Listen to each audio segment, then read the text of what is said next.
हरि ओम। गुरु ब्रह्मा गुरुर्विष्णु गुरुदेवो महेश्वरः गुरु साक्षात् परम ब्रह्म तस्मै श्री गुरवे नमः। ज्ञानानन्दमयं देव निर्मलस्फटिकाकृतिम् आधारं सर्वविद्यानां हयग्रीवमुपास्महे।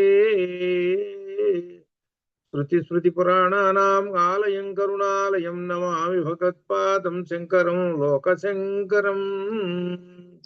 वरदिन्दु विकास मंदहासा स्फुरदिन्दीवरलोचनाभिरामाम् अरविंद समान सुंदरास्याम् अरविंदासन सुंदरीं उपासे। शारदा शारदाम्भोज वदना वदनाम्बुजे सर्वदा सर्वदा अस्माकं सन्निधिं क्रियातु। हरिः ओम्। शन्नो मित्रस्य वरुणः शन्नो भवत्वर्यमा शन्न इन्द्रो बृहस्पतिः शन्नो विष्णुरुक्रमः। नमो ब्रह्मणे नमस्ते वायो त्वमेव प्रत्यक्षं ब्रह्मासि त्वामेव प्रत्यक्षं ब्रह्म वदिष्यामि अरुतं वदिष्यामि सत्यं वदिष्यामि तन्मामवतु तद्वक्तारमवतु अवतु माम् अवतु वक्तारम्। ॐ सहना भवतु सगनो भुनक्तु सग वीर्यं करवावहैः तेजस्विनावधीतमस्तु मा विद्विषावहैः। ओम शांति शांति शांति। కృష్ణ యజుర్వేదాంతర్గత తైత్తీరోపనిషత్తు అధ్యయనం చేస్తున్నాం. ఇంతవరకు మొదటి వల్లి పూర్తయింది, శిక్షావల్లి పూర్తయింది. శిక్షావల్లిలో చెబుతున్నది ఏంటంటే ఓంకారం గురించి ప్రధానంగా చెప్పారు. అట్లానే పంచపాంక్తం ఈ పాంక్తం గురించి కూడా చెప్పారనమాట. పాంక్తం అంటే 5 పంచభూతాలు, అవి ఎలా వాటి నుంచి ఎలా శరీరాలు వచ్చినాయి అనేటువంటిది విషయం.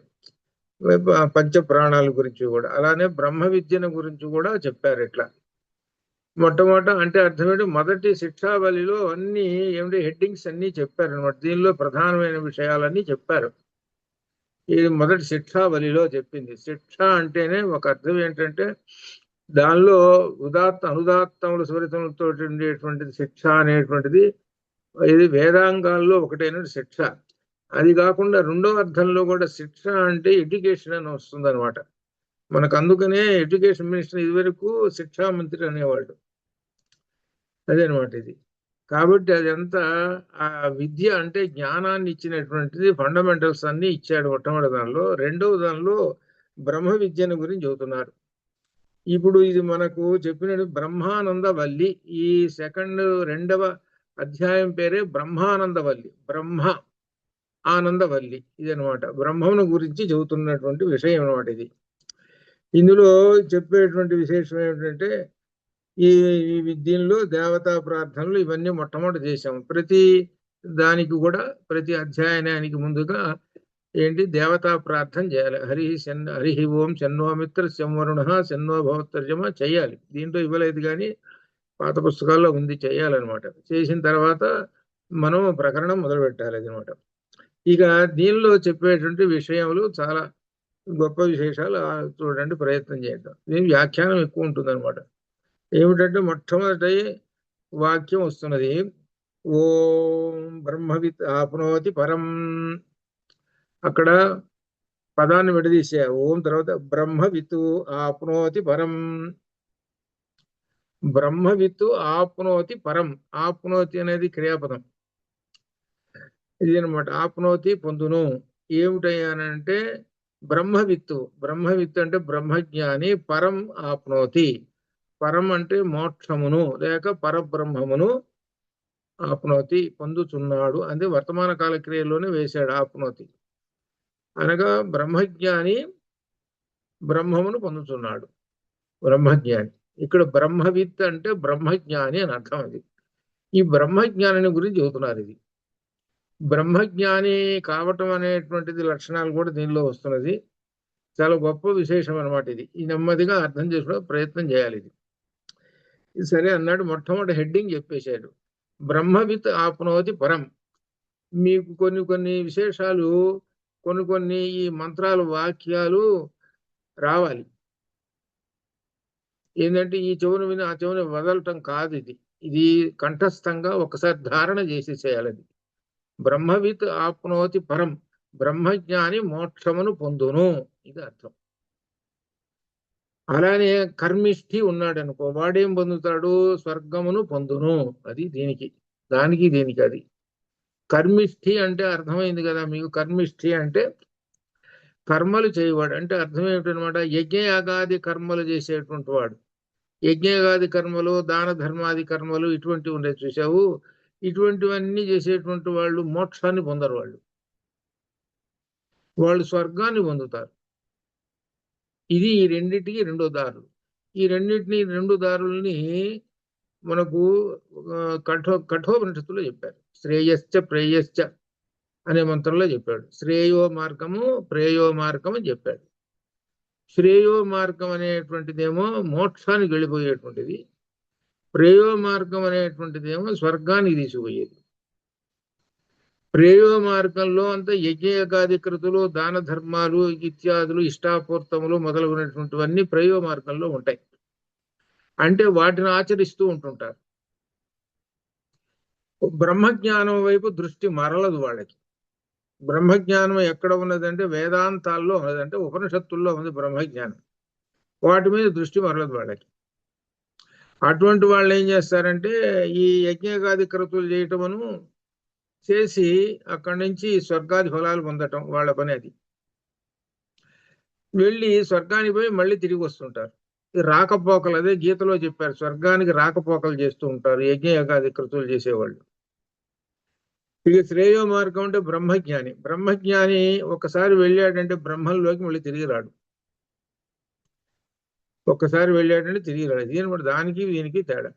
ఎప్పుడూ ప్రేయ మార్గంలో ఉండేటువంటి వాళ్ళు ఏం చేస్తారంటే ఈ సంసార అరణ్యం అనేటువంటి ప్రపంచంలో మునుగుతూ తేలుతూ దీనిలో ఇలానే ఉండిపోతుంటారు వీళ్ళు ప్రేయ మార్గం వాళ్ళు. ఇక్కడ చెబుతున్నటువంటిది మనకి మోక్ష మార్గం గురించి చెబుతున్నాడు.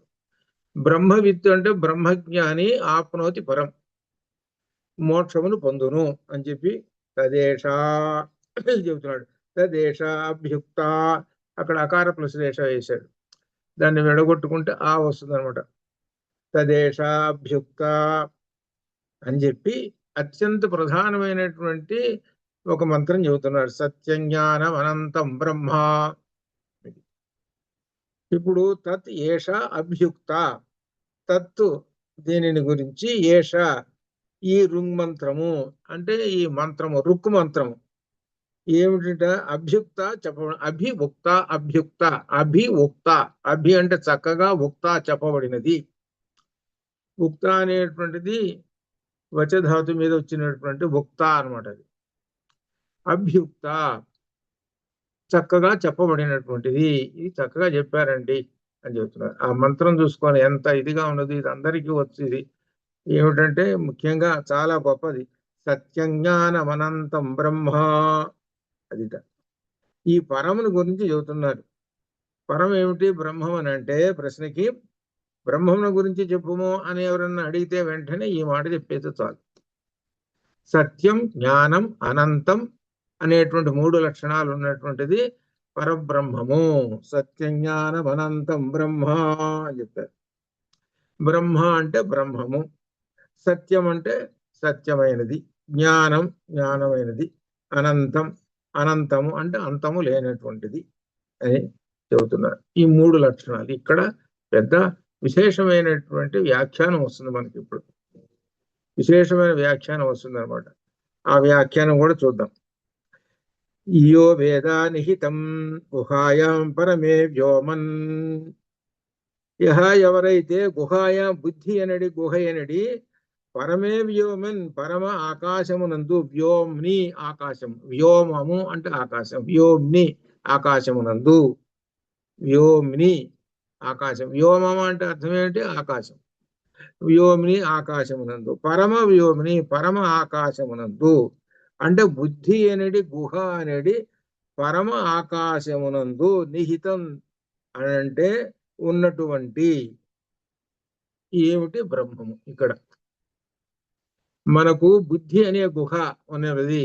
ఈ బుద్ధి అనేటువంటి గుహలో ఉన్నటువంటిది ఏమిటనంటే బ్రహ్మము. ఆ బుద్ధి అనేటువంటి గుహ అయినటువంటి పరమ ఆకాశమునందు, ఆకాశము, ఇక్కడ ఆకాశం అనే ఒక శబ్దం వేశాడు. ఇక్కడ ఆకాశం అనేటువంటి దానికి ఎంతో విశాలమైనటువంటిది ఆకాశం, చెప్పలేము దానికి. అటువంటి ఆకాశం మన బుద్ధి అనే గుహలో ఉంది. బుద్ధి అనేది ఒక గుహ పేరు. గుహ అంటే అర్థం ఏంటంటే అది మనకు పర్వత గుహలు ఎన్ని ఉంటాయి అంటే ఏంటంటే లోపలికి పోతుంటే పోతుంటే కానీ తెలియదు, లోతుగా ఉంటాయి అవి ఆ గుహలు, అలా అని అర్థం. అందుకని ఆ గుహ అనేటువంటి శబ్దాన్ని ఉపయోగించాడు. అక్కడ బుద్ధిని గుహగా పేరించాడు. ఎక్కడ ఉన్నది? హృదయాకాశంలో ఉన్నటువంటి బుద్ధి, అది అర్థం అనమాట. ఆ బుద్ధి, ఆ బుద్ధి ఆకాశమునందు ఉన్నది. ఏమున్నది? బుద్ధి అనే గుహలో బ్రహ్మము ఉన్నది.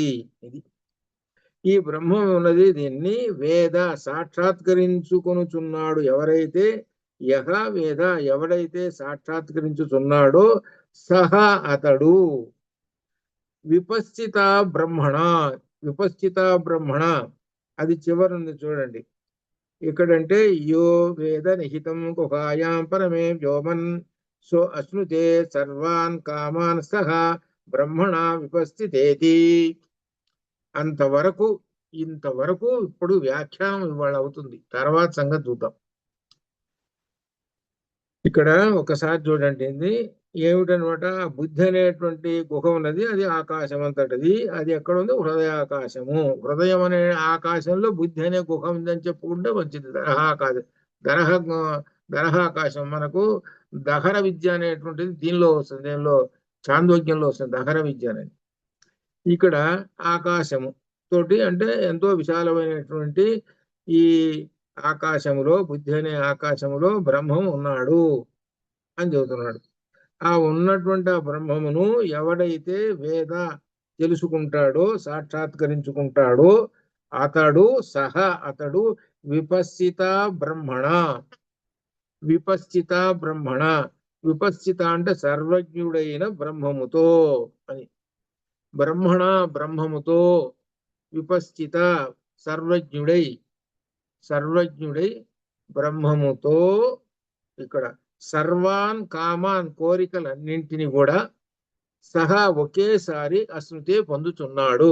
ఒకేసారి కోరికలన్నీ ఎప్పుడైతే బ్రహ్మమును దర్శించుకుంటాడో అప్పుడు ఇతనికి సమస్తమైన కోరికలన్నీ కూడా పొందుచున్నాడు. ఇది అర్థం. ఇది డైరెక్ట్ మీనింగ్. ఇంతవరకు మనం చెప్పుకున్నాం. అది దీనికి ఉన్నటువంటి అర్థం అనమాట. అంటే ఎవరైతే ఆ బుద్ధి గుహలో ఉన్నటువంటి ఆ పరమాత్మను దర్శనం చేసుకుంటాడో అతడు బ్రహ్మజ్ఞుడై సర్వకామములను పొందును. అది అర్థం. కాబట్టి దీనిలో మనకి బుద్ధి అనేటువంటి గుహ ఉన్నది మనకి. ఆ గుహలో ఉన్నటువంటి ఆ పరమాత్మ, ఇది అర్థం. ఇక్కడ ఒక విశేషం ఉన్నది. బుద్ధి అనేటువంటిది ఒక పదం వచ్చింది. ఈ బుద్ధి అనేటువంటి పదం ఎవరికి ఉంటుంది? మనిషికి ఉంటుంది, జంతువుకు ఉండదు. ఇది అర్థం. ఇది కనిపెట్టాలి. జంతువుకి ఏంటంటే మిగిలినవి ఉంటాయి, మనస్సు ఉంటుంది.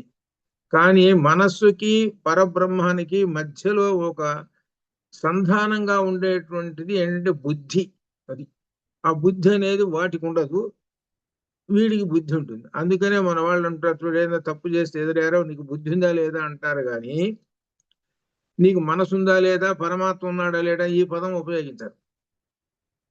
అంటే అర్థం ఏంటి? నీకు బుద్ధి లేదు అని అంటే దాని అర్థం ఏంటి? నీవు జంతువువి అని అర్థం. అది అది అర్థం. ఆ పదంలో అంత అంటే ఉపనిషత్తు యొక్క భావాన్ని లోక సహజంలో ఎలా పెట్టారో చూసుకోండి.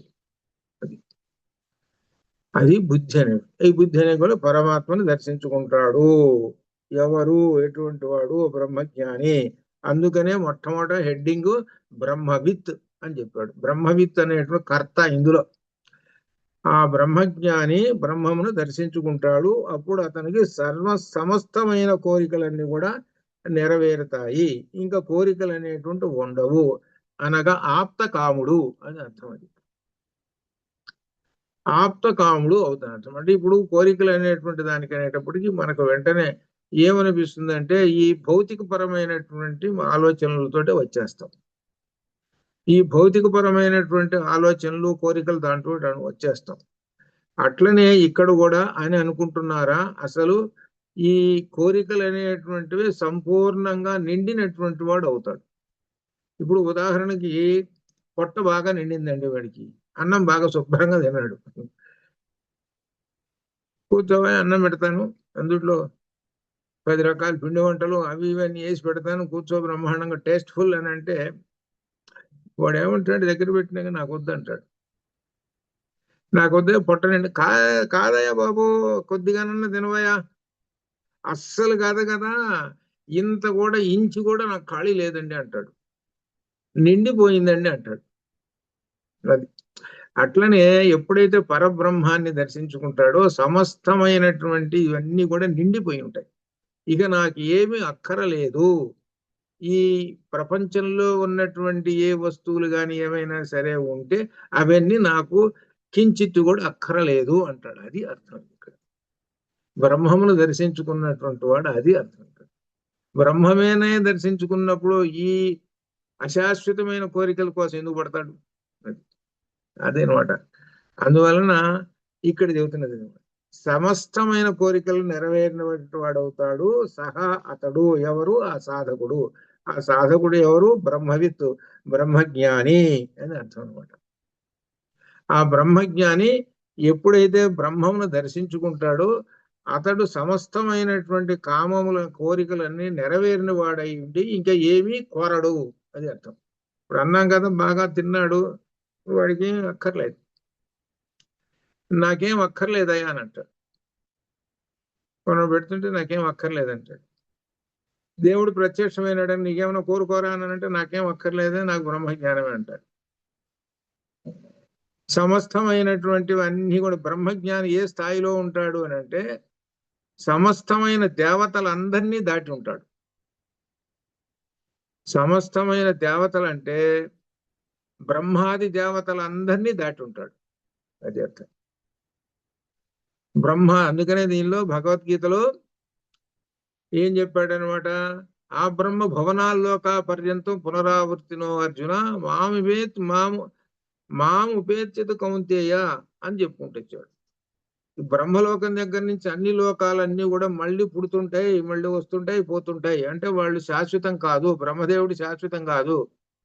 అట్లా దేవతలందరూ ఎవరు శాశ్వతం కాదు, వాళ్ళందరూ నా నుండి పుట్టేటువంటి వాళ్ళేను. నన్ను పట్టుకున్నామనంటే నీకు మళ్ళీ పునర్జన్మ ఉండదు అని చెప్పాడు అక్కడ. అంటే ఏంటి? అన్నిటికన్నా పైన ఉన్నటువంటి లోకం బ్రహ్మ అంటే చతుర్ముఖ బ్రహ్మదేవుడు గారు కాదు, బ్రహ్మము అంటే మోక్షము, మోక్షలోకం అనమాట ఇది. ఆ మోక్షమును పొందుతాడు అని చెబుతున్నాడు. ఇది చెబుతూ దీనిలో మోక్షమును పొందును అంటే మోక్షమును అని అంటే అర్థం ఏంటి? బ్రహ్మ సాక్షాత్కారం. బ్రహ్మను గురించి సాక్షాత్గా జ్ఞానాన్ని పొందుతాడు, అదే మోక్షము. అనగా మోక్షం అంటే ఏమిటి అనే అర్థం ఇది. ఏమంటే మోక్షం మోక్షం అంటారు ఏమిటంటే, జనరల్ గా లోకంలో కూడా ఈ పదాన్ని లోకం భౌతికంగా కూడా ఉపయోగిస్తుంటారు. మీకు అర్థమైందా? భౌతికంగా కూడా ఉపయోగిస్తారు. వాటికి మోక్షం వచ్చిందాయా అని అంటాడు. కష్టాల నుంచి బయటపడ్డాడు. ఎక్కడో వేసారు, ట్రాన్స్ఫర్ చేసి ఎక్కడో పడేశారు, ఎక్కడో అనుకోండి, వాడిని ఎక్కడ అడవుల్లో పడేశారు అనుకోండి, ఆ అమ్మాయి ఇన్నాళ్ళకి మోక్షం వచ్చింది నాకు అని అంటాడు. ఈ పదాన్ని ఎక్కడ ఉపయోగిస్తాడు చూడండి, ఎక్కడ ఉపయోగిస్తాడు అనమాట. ఈ మోక్షం అనేటువంటి పదము లోక సహజంలో కూడా వచ్చేసింది. కానీ మోక్షం అనేటువంటి దానికి అసలు అర్థం ఏమిటి అనేటువంటి దానికి ఏమిటంటే శాంతి, ఆనందము. ఇవి మోక్షమునకు. శాంతి అంటే శాంతము, ఇంకొకటి ఆనందము, ఇంకో రెండు పదం. ఈ రెండు ఉన్నటువంటివి. శాంతము అని అంటే 9 రసాలలో ఉన్నటువంటి శాంతం.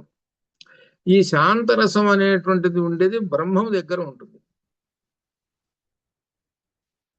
మన దగ్గర ఉన్నటువంటి రసాలు 8 రసాలు ఉంటాయి.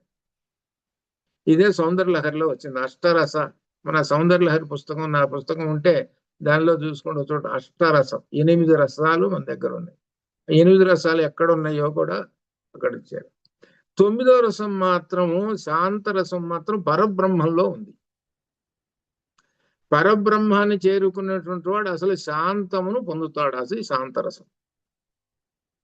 ఆ శాంతరసాన్ని పొందినప్పుడు అతడు ఆనందాన్ని, బ్రహ్మానందాన్ని పొందుతాడు. అందుకనే ఈ పార్టీకి బ్రహ్మానందం అని పేరు పెట్టారు. బ్రహ్మానందాన్ని పొందుతాడు అనమాట. ఆ బ్రహ్మానందాన్ని పొందటం అనేటువంటిది మోక్షము.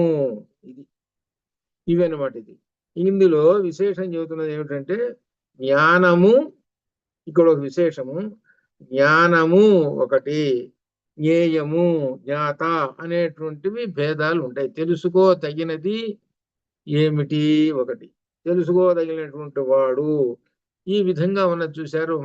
ఒక పదాలు ఉన్నాయి మనకి ఇందులో. దీనిలో కూడా లలితలో కూడా వచ్చింది. ఏమిటంటే జ్ఞాత, జ్ఞానం, జ్ఞేయం అనేటువంటి మూడు. ఏంటి తెలుసుకోదగినటువంటిది ఏమిటి, తెలుసుకోదగినటువంటి వాడు ఎటువంటి వాడు అనేటువంటి వాటిలో వస్తే తెలుసుకోదగినటువంటిది ఏమిటి అని అంటే బ్రహ్మము, అది అర్థం. ఇప్పుడు సహజంగా తెలుసుకోదగినటువంటిది అని అంటే నాకు తెలియదండి అంటాడు. ఒక విషయం ఏదన్నా వస్తే, ఈ విషయం ఏదన్నా చెబితే నాకు తెలియదండి అంటాడు. తెలియదండి అట్టయితే ఈ విషయం ఇదిరా అని చెబుతారు. ఇది లౌకికమైనటువంటి లోకంలో, లౌకికమైనటువంటి ఈ లోకంలో చెప్పుకునేటువంటి మాటలు అవి. కానీ ఇక్కడ తెలియదు, తెలుసుకోదగినటువంటిది, తెలుసుకోదగినటువంటి వాడు అనేటువంటి మాటలు వేసుకుంటే ఈ తెలుసుకోవటం అనేటువంటిది ఏమిటంటే బ్రహ్మము, అది అర్థం. అర్థం కాల. ఇది బ్రహ్మమును గురించి తెలుసుకోవాలి. ఏదన్నా తెలుసుకోవాలి అని అనుకుంటే బ్రహ్మమును గురించి తెలుసుకో. ఏమంటే నాకు తెలియదండి, తెలుసుకోవాలంటే అంటాడు అనుకోండి, ఏమిటి దాని యొక్క అర్థం అంటే దీనిలో ఉపనిషత్తు ప్రకారంగా బ్రహ్మమును గురించి అని అర్థం. ఎటువంటి వాడంటే దానికి సంబంధించినటువంటి వాడే అడుగుతాడు.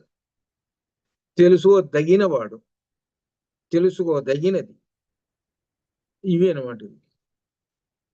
ఇక్కడ జాగ్రత్తగా అర్థం చేసుకోవాలన్నమాట. భౌతికమైనటువంటి పదాలు ఉన్నాయే వాటిని చెప్పుకుంటాం లోకంలో, అవి కాదు ఇక్కడ. అది కాబట్టి మనం తెలుసుకోదగినటువంటి ఏమంటే బ్రహ్మముని గురించే తెలుసుకోవాలి అని చెబుతున్నాడు. ఇది ఈ అనమాట. అటువంటి బ్రహ్మమును గురించి చెప్పమంటే ఏమిటి అనేటువంటి ప్రశ్న దీనిలో వచ్చింది. సత్యజ్ఞానమనంతం బ్రహ్మ, సత్యజ్ఞానమనంతం బ్రహ్మ అనేటువంటి మాట వస్తున్నది తర్వాత. ఇక్కడ దీనిలో ఎక్కడంటే దీనిలో యోవేద సర్వాన్ కామన్ దీని తర్వాత వస్తుంది అనమాట. పేజీ మారినట్టుంది. దీనిలో ఎక్కడ ఉండాలి, తర్వాత వస్తుంది దీంట్లో. కాబట్టి ఆ తెలుసుకోదైన అంత క్రితం వచ్చి సత్యజ్ఞానం అనంతం బ్రహ్మ, సత్యము, జ్ఞానము, అనంతము అయినటువంటి బ్రహ్మమును గురించే తెలుసుకోవాలి అని చెబుతున్నారు. ఇదంతా ఏమిటనంటే బుద్ధి ద్వారా బ్రహ్మ సాక్షాత్కారం తెలుసుకోవాలి అని చెబుతున్నాడు. ఇక్కడ ఇంక మనం వరుసగా విశేషాలకు వస్తాం. ఇంకా ఏమిటంటే బ్రహ్మము, సత్యము, జ్ఞానము, అనంతమైనటువంటి ఈ బ్రహ్మాన్ని గురించి తెలుసుకోవాలి అని తెలుసుకోవాలని చెబుతూ ఇంకా గొప్ప విశేషాలు ఏంటంటే బుద్ధి ద్వారా తెలుసుకోవాలి అంటూ బ్రహ్మము సర్వవ్యాపి, సర్వాంతర్యామి, సర్వజ్ఞుడు, బ్రహ్మజ్ఞాని, బ్రహ్మముతో ఐక్యం అవుతుంటాడు అనేటువంటి విషయం తెలుస్తుంది. అయితే ఈ బ్రహ్మాన్ని తెలుసుకోవాలండి, ఎలా తెలుసుకోవాలి అనేటువంటి దానికి ఒక ఉదాహరణలు చెప్పుకుంటూ వస్తున్నాడు. బ్రహ్మమును గురించి తెలుసుకోవాలి అని అనుకున్నాడు. దానికి ఒక విశేషం చెబుతున్నాడు. ఏమిటంటే మానవుడు ఎప్పుడు చూసినా కానీ సుఖాలని పొందుతూ ఉండాలని కోరిక వాడికి. సుఖాలని ఎప్పుడు సుఖాలే, కష్టాలని అడగడు. కష్టాలు ఎందుకు అడుగుతాడు? అడగడు, సుఖాలే అడుగుతాడు. మొదట ఒకదాని తర్వాత ఇంకొకటి గారు ఈ విధంగా ఉంటాడు. అంటే ఆ అర్థం ఏమిటి? తీయగా ఉన్న పదార్థం ఉన్నది, అది తిన్నాడు. తిన్న తర్వాత ఏం చేస్తాడు? మళ్ళీ ఎప్పుడు తీయనైన పదార్థాలే తింటుంటాడు. అంటే అర్థం ఏమిటి? వాడికి సుఖం, అది సుఖంగా ఉండేటట్టే చూసుకుంటుంటాడు వాడు. అలానే ఇక్కడ కూడా ఏం చేస్తుంటాడంటే ఒక ప్రదేశం చూశాడు, చక్కటి ప్రదేశం, ఒక ఫైన్ ఫోటోలు కూడా తీసుకుంటాడు. అంటుంటారు చూడండి, వీకెండ్ అదేదో అక్కడికి వెళ్ళొద్దాం, టూర్కి వెళ్ళొద్దాం, ఫోటోలు తీసుకుందాం, వాటర్ ఫాల్స్ ఉన్న నయాగరా ఇటువంటివి అని అనుకుంటా. అక్కడ సుందరమైన ప్రదేశానికి వెళ్ళాడు. అక్కడికి వెళ్ళి తన కోరిక నెరవేర్చుకుంటాడు. నెరవేర్చుకొని మళ్ళీ ఏం చేస్తాడు, మళ్ళీ ఎప్పుడైనా ఇటువంటిది ఇంకెక్కడన్నా ఉందా అని చూసుకోవడానికి మళ్ళీ పోతాడు. అంటే ఏంటి, తీపి పదార్థాలు అనేటిది నాలుక పెట్టుకున్నాడు, కంటికేమో ఇదిగో ఇవి ప్రదేశాలు పెట్టుకున్నాడు. అంటే అర్థం ఏమిటి, నాలుక సుఖంగా ఉండాలి, కన్ను సుఖంగా ఉండాలి ఇంద్రియాల్లో. ఇకపోతే చెవు ఉంది అనుకో, ఇక చెవుకు సంబంధించిన ఇవి చెప్పే పాటలే లేదు, ఇక విశేషాలు ఇవి. కొంతమంది సంగీతం అని అంటారు, చక్కనైన పాటలు, ఇవి రకరకాలు ఇట్లా ఉంటాయి అన్నమాట. ఇట్లా ఇంద్రియాలకి ఎప్పుడు చూసినా కానీ సుఖాన్ని కోరుతూ ఉంటుంటాడు మనిషి, ఇది అర్థం. ఇంద్రియాలు సుఖాన్ని కోరుతూ ఉంటుంటాడు. ఇలా సుఖాలు కోరుతూ ఈ విధంగా ఉంటాడు. కాబట్టి ఇందులో ఒక పరిమితుడు గాక అతని ఆనందాలు ఒకదాని తర్వాత ఒకటి ఉంటుంటాయి. అంటే అర్థం ఏంటి, ఈ ఆనందానికి సుఖానికి ఒక పరిమితి అనేది లేదు. అంతే కదా జరుగుతున్నది, ఏది ఇహలోకంలో జరుగుతున్నది అంతే కదా. పరిమితి ఉన్నదా, పరిమితి లేదు, అపరిమితము. ఈ సుఖాలు అపరిమితంగా పొందాలి, ఆనందాలు అనగా సుఖాలు సంతోషంగా ఒకదాని తర్వాత ఒకటి పొందాలి అని అనుకుంటాడు. అయితే ఈ కోరికలన్నీ కూడా ఒకేసారి ఒకే సమయంలో ఒకే చోట తీర్చుకుంటాడా, లేదు. ఈ కోరికలు 96 కోరికలు ఉన్నాయండి వీడికి. ఒకే టైంలో ఈ గంటలోనే ఈ కోరికలు అన్నీ నెరవేరాలి అన్ని అనేటువంటిది ఏమన్నా తీర్చుకుంటాడా, లేదు. ఈ మానవుడికి అసాధ్యం ఇది. ఈ కోరికలు ఒకదాని తర్వాత ఒకటి తీర్చుకుంటూ ఉంటుంటాడు, ఇలా కాలం గడుపుతూ ఉంటుంటాడు. ఇలా మానవుని యొక్క సహజ లక్షణాలు చెప్పుకుంటూ వచ్చాడు. అంటే ఏంటనమాట, ఎల్లప్పుడూ ఆనందం సుఖంగా ఉండాలి అంటే వాడు ఇదిగో ఒకటి తర్వాత ఒకటి ఒకటి తర్వాత ఒకటి ఆనందం సుఖాలు అనుభవిస్తూ కాలం గడుపుతూ ఉంటుంటాడు వీడు. ఇది ఎందుకు చెప్పాడో వస్తున్నది. కానీ బ్రహ్మము కాలానికి దేశానికి అతీతమైనది, అది అర్థం. వీడు ఒకేసారి అన్ని గంటలోనే అన్ని పూర్తి చేసుకోలేడు, వీడి వల్ల కాదు మనిషికి. కానీ బ్రహ్మానికి మాత్రము కాలానికి దేశానికి అన్ని కాలాలకి అన్ని దేశాలకి అతీతము, అన్ని బ్రహ్మములోనే ఉన్నాయి. ఇక్కడ బ్రహ్మములోనే అన్ని ఉన్నాయిట, కాలాలు ఉన్నాయిట, అన్ని ఉన్నాయి. ఇప్పుడు ఒక్కసారి మీరు బ్రహ్మములోనే అన్ని ఉన్నాయి, విష్ణు సహస్రనామంలోకి తీసుకుపోతున్నారు. విష్ణు సహస్రనామంలో ఎక్కడ ఉన్నది, ప్రారంభంలోనే ఉన్నది విష్ణు సహస్రనామం. ప్రారంభంలో ఎక్కడున్నది, విశ్వం విష్ణు షట్కారో, తర్వాత భూత భవ్య భవత్ ప్రభు, అది త్రికాలములు. అక్కడ చూడండి, ఇక్కడ ఈ బ్రహ్మము యొక్క కాలము అంటే బ్రహ్మంలోనే కాలాలన్నీ ఉన్నాయి, త్రికాలములు అదనమాట. అట్లానే దేశం అనేటువంటి దానికి ఏంటంటే సర్వం వ్యాపనోతోతి విష్ణు, అంతటా విష్ణువు నిండి ఉన్నాడు, మొత్తం దేశం అంతా ఆయనే. ప్రపంచ దేశం అంటే మొత్తం ఈ బ్రహ్మాండము జగత్ అనుకోండి, మొత్తం అంత దేశం అంతా ఆయనే, కాలాలన్నీ ఆయనే, అన్ని ఆయనే, అన్ని వీటన్నిటికి కూడా అతీతమైనటువంటి వాడు, ఇది అర్థం. ఈ ఇహలోకాన్ని గురించి చెప్పాడు మనకి. మనం ఒకటి తర్వాత ఒకటి అనుభవించాలి. ఏదన్నా అమెరికాలో ఉందంటే అనుభవించడానికంటే అమెరికా పరిగెత్తాడు. అట్లానే కాలం టైం ఏమండి, ఇప్పుడు ఈ టైం కాదండి, ఇది వింటర్, సమ్మర్లో రండి అంటుంటారు, అంటే కాలం.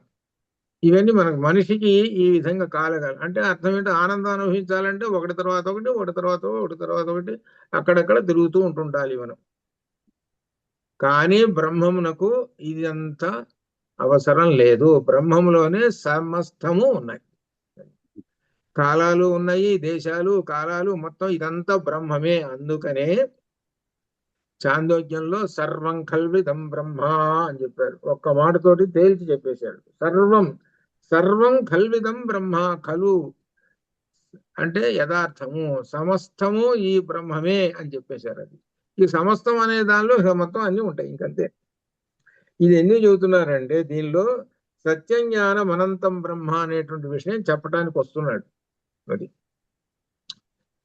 ఈ బ్రహ్మములో ఏమిటనమాట ఇవన్నీ ఉన్నాయని చెబుతున్నాడు.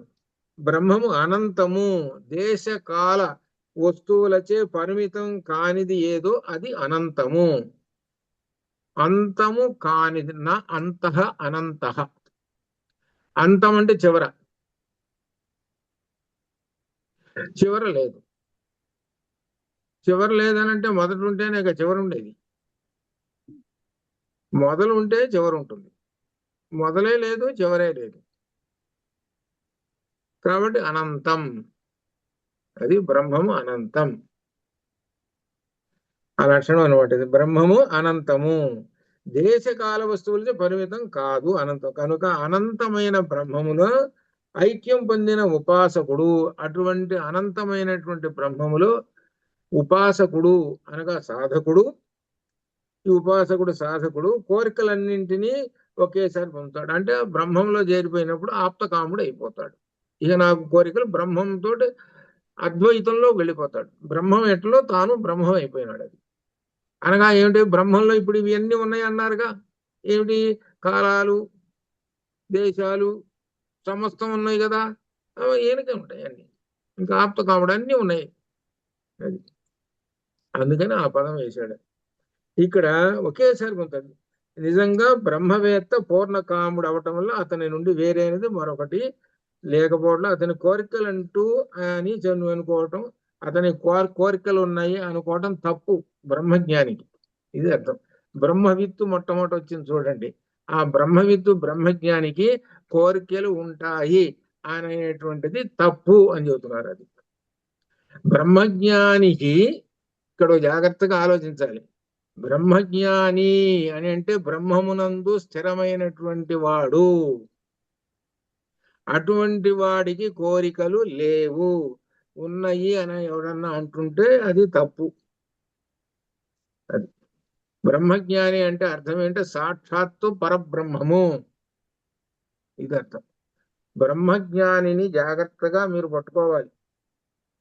బ్రహ్మజ్ఞాని జాగ్రత్త. బ్రహ్మజ్ఞాని అంటే సాక్షాత్తు పరబ్రహ్మము, సాక్షాత్తు పరమాత్మ స్వరూపుడు, అది అర్థం బ్రహ్మజ్ఞానులు అంటే. వాళ్ళు పట్టుకున్నామంటే వాళ్ళ యొక్క మాట ఉన్నది అని అంటే అది పరమాత్మ యొక్క మాటయే వాక్యే, అంతే. అది అంతటి పవర్ఫుల్ అనమాట అది బ్రహ్మజ్ఞాని యొక్క వాక్కు.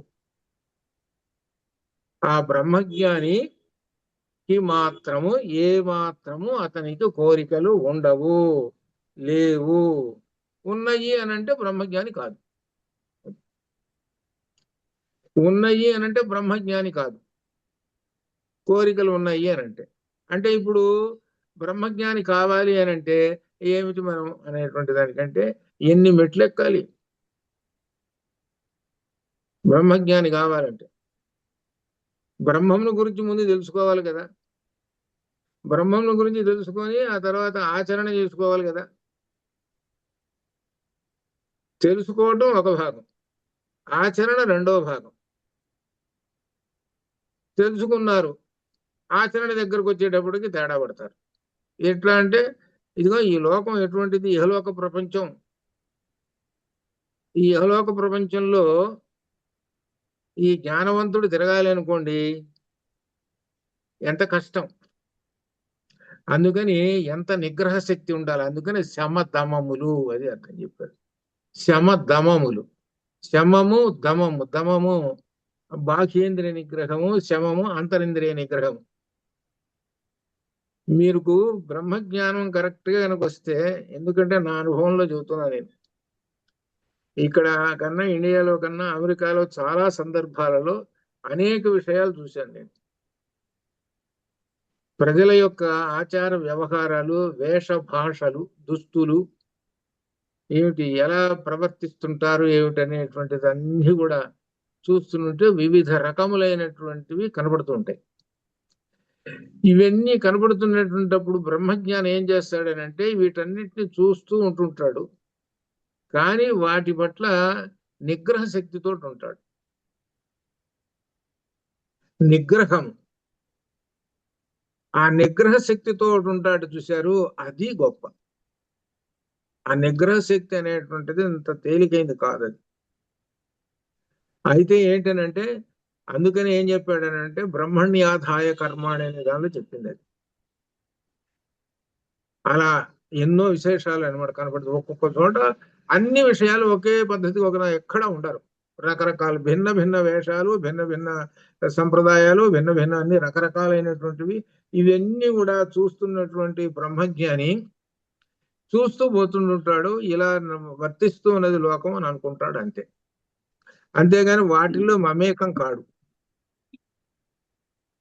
మమేకం అవుతున్నటువంటి వాళ్ళు ఉంటుంటారు కొంతమంది. దానివల్ల ఏమవుతుంటాడనమాట, వాడికి అంతరింద్రియ బాహ్య దమము, శమధమములు రెండూ లేవు. శమధమములు రెండూ లేకపోతే ఇంకేముంది, అది నిగ్రహ శక్తి ఉండాలి. అట్లా అనమాట. అందుకని ఇక్కడ చెబుతున్నారు ఏంటంటే దీనిలో విశేషమైనటువంటిది, ఈ నిగ్రహ శక్తి ఉన్నప్పుడే అనగా అతనికి బ్రహ్మజ్ఞాని అవుతాడు. శమధమములు ముందు వాటిని గెలవాలన్నమాట, అంటే వాటిని దాటిపోవాలి. వాటిని చేసుకున్న తర్వాతనే బ్రహ్మజ్ఞాని అవుతాడు. ఈ విధంగా చెబుతూ అతని అనంతత్వాన్ని వివరించడానికి మాత్రమే శృతి ఇలా చెబుతాడు. శృతి ఈ విధంగా చెబుతుంది, బ్రహ్మవిత్తాప్నోతి పరం. అటువంటి బ్రహ్మజ్ఞాని పరం అంటే అర్థం ఏమిటి, పరబ్రహ్మమును, మోక్షమును ఆప్నోతి పొందుతున్నాడు. కాబట్టి బ్రహ్మజ్ఞాని యొక్క లక్షణాలు చెప్పాడు. బ్రహ్మజ్ఞాని ఇలా ఉంటాడు అని చెప్తుంటాడు. ఏంటి, బ్రహ్మం అంటే అనంతమైనటువంటిది, దేశకాల పరిస్థితులు వీటన్నిటి కూడా అన్ని లీనమైనటువంటి వాడు ఆ బ్రహ్మము. ఆ బ్రహ్మములో ఈ బ్రహ్మజ్ఞాని లీనమైపోతాడు. లీనమైపోతాడంటే బ్రహ్మజ్ఞానం పొందినటువంటి వాడు. ఈ బ్రహ్మజ్ఞానం పొందాలి అని అంటే బ్రహ్మజ్ఞానం ఎక్కడ ఉన్నది అంటే అది ఇక్కడ. ఎక్కడ ఉన్నది అని అంటే సద్గురువు యొక్క బుద్ధి గుహలో ఉంది. అది ఏ రూపంలో ఉన్నది అని అంటే ఉపనిషత్తు రూపంలో ఉంది. అది అర్థం.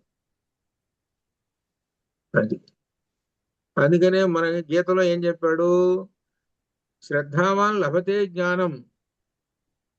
శ్రద్ధ ఉంటేనే జ్ఞానం వస్తుంది అని అన్నాడు. ఆ జ్ఞానం కోసం ఏం చెప్పాడు, ఆ గురువుల్ని సేవించి పరిప్రశ్నలు అడిగి తెలుసుకోరా అని చెప్పాడు.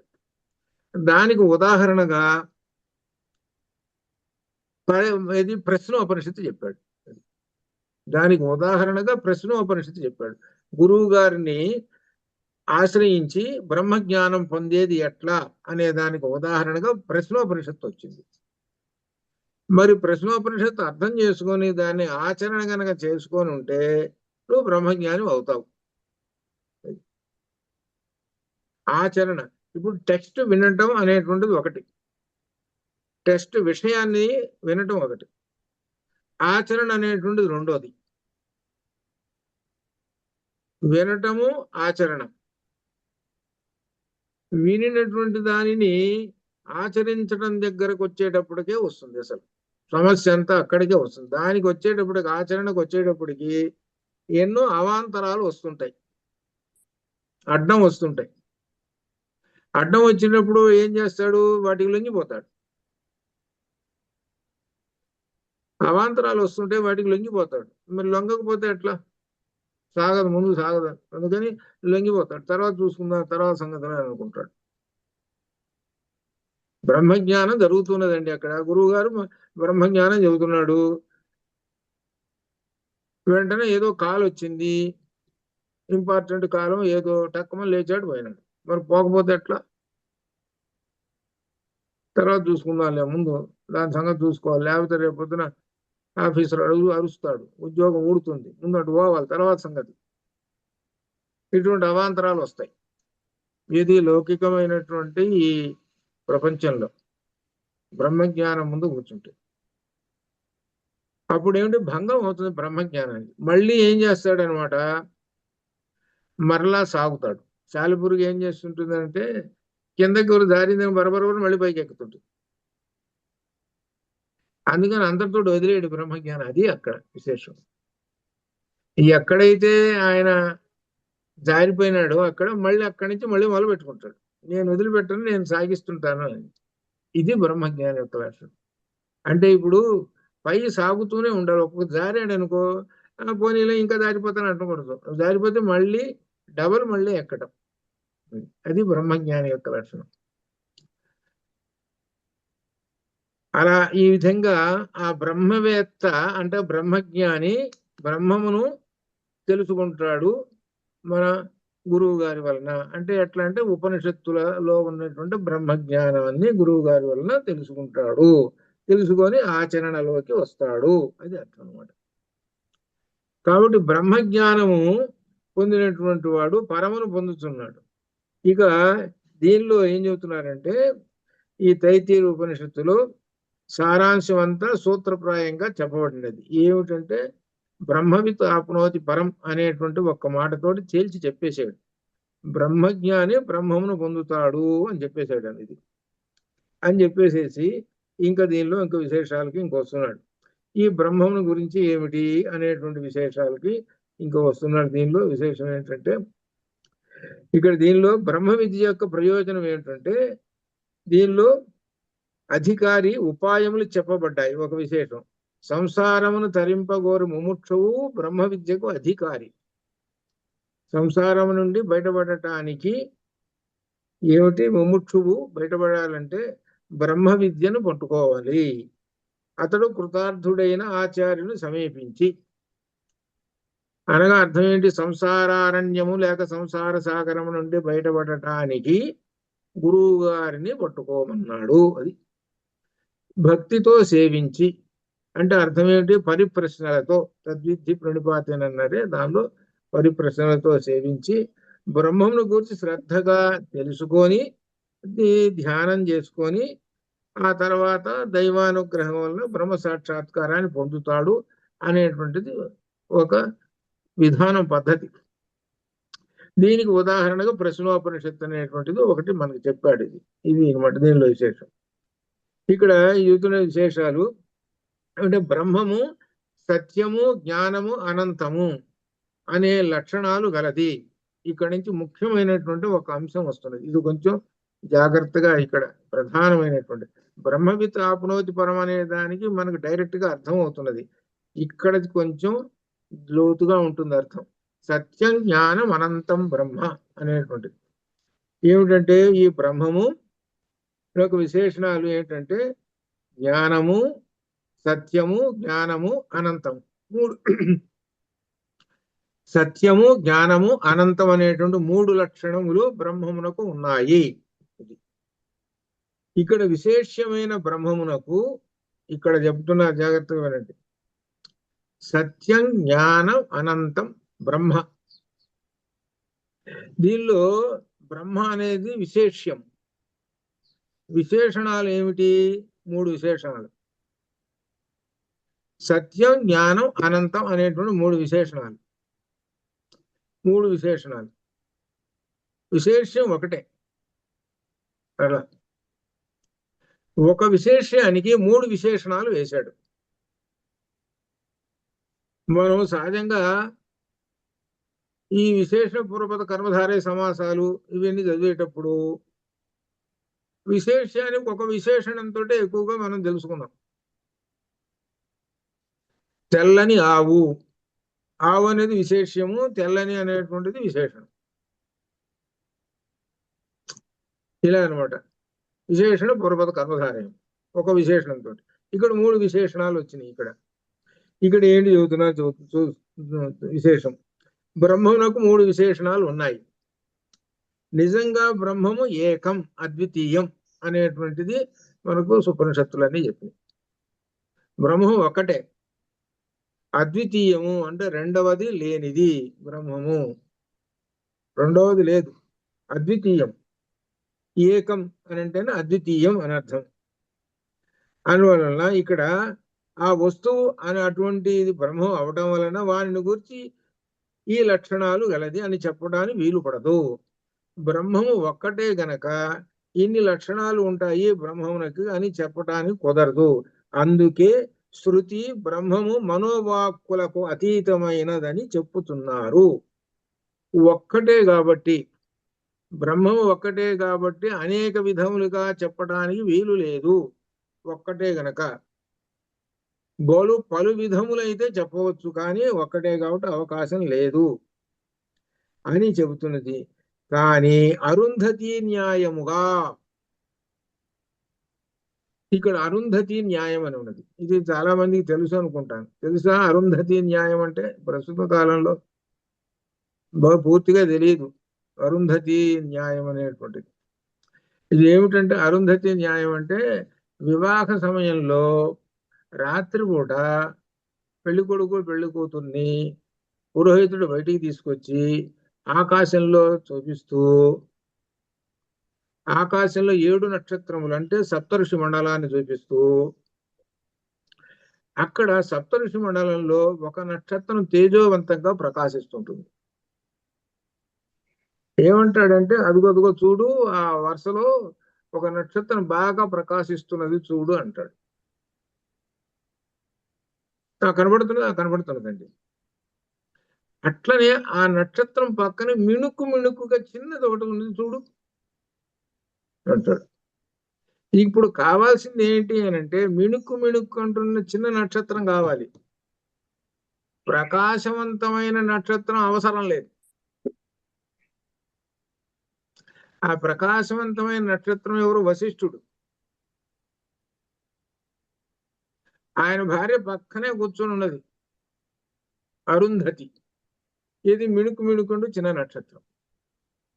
కావాల్సింది ఏంటి? అరుంధతి నక్షత్రం చూడాలి, అది చూపించాలి. అది అసలే ఆ పురోహితుడు చేయాల్సింది. వశిష్ఠ నక్షత్రం చూపించే అవసరం లేదు, పక్కన పెట్టేసాయి. అరుంధతి నక్షత్రం చూడండి, అరుంధతి నక్షత్రం ఆరంజ్యోతి ఇంకొక పదం అనమాట. అదిగో అరుంధతి నక్షత్రాన్ని చూడవమ్మా, మీరిద్దరు చూడండి అని అనేటప్పుడు చూసి సన్నటి ఏది ఇసక రేణు అంత కనపడుతుంది. చూసామండి అన్నాడు. ఎందుకు చూపించేది అరుంధతి నక్షత్రాన్ని? మీకు ఏమన్నా అంత క్రితం ఎప్పుడన్నా విన్నారా ఎందుకు చూపిస్తారో? దంపతులు అన్యోన్యంగా ఉండాలనే ఉద్దేశంతో చూపిస్తారు. ఊహించావు అది,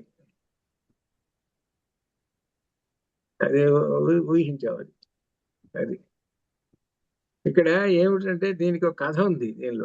దీనికి విశేషం ఏమిటనంటే, అరుంధతి అనేటువంటి వశిష్ఠుడి భార్య ఆ మహాపతివ్రత.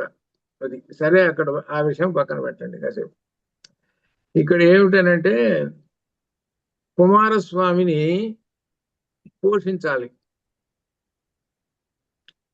కుమారస్వామిని షణ్ముఖుడు అంటే ఎన్ని ముఖాలు? 6 ముఖాలు. 6 ముఖాలను పోషించాలి, 6 ముఖాలకు పాలు ఇవ్వాలి. అర్థం కాదా? అందుకని ఈ సప్తఋషుల భార్యల యొక్క వేషాన్ని ఎవరు? ఈ అగ్నిదేవుడు భార్య స్వాహాదేవి పట్టుకున్నది. వాళ్ళ వేషాలన్నీ పట్టుకొని పాలిచ్చింది. కానీ వశిష్ఠుడు భార్య అరుంధతి వేషం వేయలేకపోయింది. అది అరుంధతి వేషం వేయలేకపోయింది. దానిలో ఎట్లనే ఇంకొకటి కూడా ఉన్నది రామాయణంలో కూడా. ఇప్పుడు మనకి వాల్మీకి రామాయణంలో లేదు, కానీ వేరే రామాయణాల్లో ఒకసారి కూడా చెప్పానేమో. పార్వతి శివుడు ఇద్దరు మాట్లాడుకుంటున్నారట. రాముడు అంటే ఏమనుకున్నావు ఏమిటి అని అనుకున్నాడు. సీత సరే లంకలోకి వెళ్ళిపోయింది, సరే ఈ సంగతి సరే. తర్వాత ఆ ఇంటి అంటే సీత లంకలో రావణాసుడు తీసుకుపోయిన తర్వాత నేను ఏడుస్తూ కూర్చున్నాడు. ఈయన ఏడుస్తూ కూర్చుంటే పార్వతి అంటుంది, ఈయన ఏడుస్తూ కూర్చున్నాడు సీత లేదని, ఇప్పుడు చూసుకొని నేను ఆయన్ని సంతోష పెడతాను అని పార్వతీదేవి శివుడితోటి ఛాలెంజ్ చేసింది. అంటే ఏమిటి, నాకు ఏ వేషమైనా నేను వేసేయగలుగుతాను, దేవతలు కదా వాళ్ళు, ఏ వేషమైనా వేయగలుగుతానులే అని అనుకొని, అంటే శివుడు అన్నట్ట, నువ్వు ఓడిపోతావు, నీ ఇష్టం, జాగ్రత్త, తర్వాత అనుకోవాల్సిన పని లేదు, నేనే చెబుతున్నాను ముందే అని చెప్పినట్టు. అనేటప్పటికి నేనే ఓడిపోయి చూసుకో వెళ్ళాట. రాముడు ఏడుస్తూ కూర్చున్నట్ట. ఈ పార్వతి సీత వేషం వేసుకున్నదట. ఏమైంది అట్ట అనుకునేటో సీత అయిపోయింది, నిజంగా సీతలా అయిపోయి సీత నవ్వుతూ రాముడి దగ్గరకు వచ్చేసింది. రామ, నేను వచ్చేసాను, ఎందుకని ఏడుస్తున్నావు, ఎడవకు అన్నట్టు. అనేటప్పుడు రాముడు అన్నట్ట, అమ్మ పార్వతీమాత, నీ వేషం నాకు తెలిసిందిలే అన్నట్టు. నీ వేషం నాకు తెలిసిందిలే అన్నట్టు. అంటే అనేటప్పటికీ ఇంకా పార్వతి తన రూపం చూసి, అయ్యా ఓడిపోయినాను నేను. ఇక్కడ అర్థం ఏంటంటే సాక్షాత్ విష్ణు స్వరూప పరబ్రహ్మ ఉన్నాడు అక్కడ, పరబ్రహ్మ మహిషి అక్కడ ఉన్నది. నా దగ్గరకు వచ్చి వేషాలు వేస్తావా, ఇదంతా నేను ఎందుకంటే లోకానికి లోక సహజంలో ఉండేటువంటి మానవ సహజం చూపిస్తున్నాను నేను, నువ్వు నన్ను చేసి అనేటప్పటికి ఇక తలగాయించుకొని పోయి శివుడి దగ్గరికి పోయి ఓడిపోయినాను. అట్లా ఇవన్నీ ఎందుకంటే దానిలో మనకి ఈ కథాపరంగా చెప్పుకుంటే దానిలో ధ్వనిపరమైనటువంటి అర్థాలు ఉంటాయి. అవి అదేనమాట. ఇట్లా ఇక్కడ ఈ విషయం చెప్పుకుంటున్నాం. ఇది అది ఇక్కడ ఈ విషయాన్ని గురించి ఏమిటంటే, ఇక్కడ సత్యం జ్ఞానం అనంతం బ్రహ్మ విశేష్యము, బ్రహ్మం అనేటువంటిది విశేష్యము, దానికి 3 విశేషణాలు ఉన్నాయి అనే విషయాన్ని చెబుతున్నాం. ఇక్కడ ఏమిటంటే మనోవాక్కాయలకు అతీతమైనది అరుంధతి న్యాయముగా ముముక్షువుల సాధనానుకూలం కోసం, ముముక్షువులు అంటే మోక్షం పొందేటువంటి వాళ్ళు, బ్రహ్మజ్ఞానుల కోసం, మనన ధ్యానముల కోసం, మననము ధ్యానము రెండు. మననం అంటే చింతించటం, అంటే ఆలోచనలో ఉండటం, ధ్యానము అంటే 6వ అధ్యాయం ఇదే ధ్యానం, అది ధ్యాన యోగం. ధ్యానాల కోసం బ్రహ్మము ఈ ప్రపంచంలోని వస్తువుల వంటిది కాదు అని తెలియజేయటం కోసం సత్యాది లక్షణాలు చెప్పబడ్డాయి. సత్యాది లక్షణంలోని సత్యజ్ఞానం అనంతం బ్రహ్మ అనేటువంటిది చెప్పబడ్డాయి. ఇక్కడ అర్థం ఏమిటంటే, ఇందాక అరుంధతి న్యాయం అనేటువంటిది చెప్పుకున్నాం. అరుంధతి న్యాయం అనేటువంటిది ఏమిటి, పక్కన విశేషమైనటువంటి ఒక నక్షత్రం ప్రకాశిస్తుంటే అది పట్టుకో, దాని ప్రకారంగా ఇక్కడ తెలుసుకుంటాం. కాబట్టి అరుంధతి నక్షత్రం అక్కడేది తెలుసుకున్నారు. అట్లనే ఇక్కడ కూడా ఈ బ్రహ్మమును తెలుసుకోవాలి అనంటే 3 లక్షణాలు, ఇది అర్థం. ఈ 3 లక్షణాలు సత్యము, జ్ఞానము, అనంతము అనే లక్షణాలు ఉన్నాయి. ఈ లక్షణాలు అర్థమైతే ఆ బ్రహ్మం అర్థమవుతుంది, ఇది అర్థం. ఈ 3 లక్షణాలు అర్థమైతే ఆ బ్రహ్మం అర్థమవుతుంది. నిజంగా బ్రహ్మం సత్య అసత్యాలకు, జ్ఞాన అజ్ఞానాలకు, అస్తిత్వ నాస్తికత్వాలు అతీతం. వాస్తవానికి బ్రహ్మం అంటే ఏది లేదని చెప్పారు కదా, కాబట్టి వీటన్నిటికి కూడా అతీతమైనటువంటిది కదా. సత్యమునకు కూడా అతీతమైనటువంటిది, జ్ఞానమునకు కూడా అతీతమైనటువంటి, ఇవన్నీ కూడా ఏమిటంటే మన యొక్క మనోవృత్తులు. అవి మనలో ఉండేటువంటి మనోవృత్తులు. సత్యానికి అతీతమైనటువంటి వాడు, అట్లా ఈ విధంగా చెప్పుకునేటువంటి ఈ విషయాలు అని చెబుతున్నాడు. అయితే ఇంతకు ఏంటనమాట, సత్యం అంటే ఏమిటి, జ్ఞానం అంటే ఏమిటి, అనంతం అంటే ఏమిటి అనేటువంటి లక్షణాలు తెలుసుకుంటే ఈ 3 లక్షణాలు ఒకే చోట ఉన్నాయి. అది ఈ 3 లక్షణాలు ఒకే చోట ఉన్నాయి. ఇప్పుడు ఒక ఉదాహరణకి ఒక పుష్పం ఉంది, ఎర్రగా ఉంది ఒకటి, దాని మాట వాసన వస్తున్నది 2, మూడోది ఏంటి, దాని అందము అని చెప్పాం. 3 లక్షణాలు చెప్పాం. ఈ 3 లక్షణాలు ఒక్కో చోట ఉన్నది. ఈ ఒకే చోట అంటే పుష్పం అనేటువంటిది విశేష్యం. పుష్పం అనేటువంటిది విశేష్యం.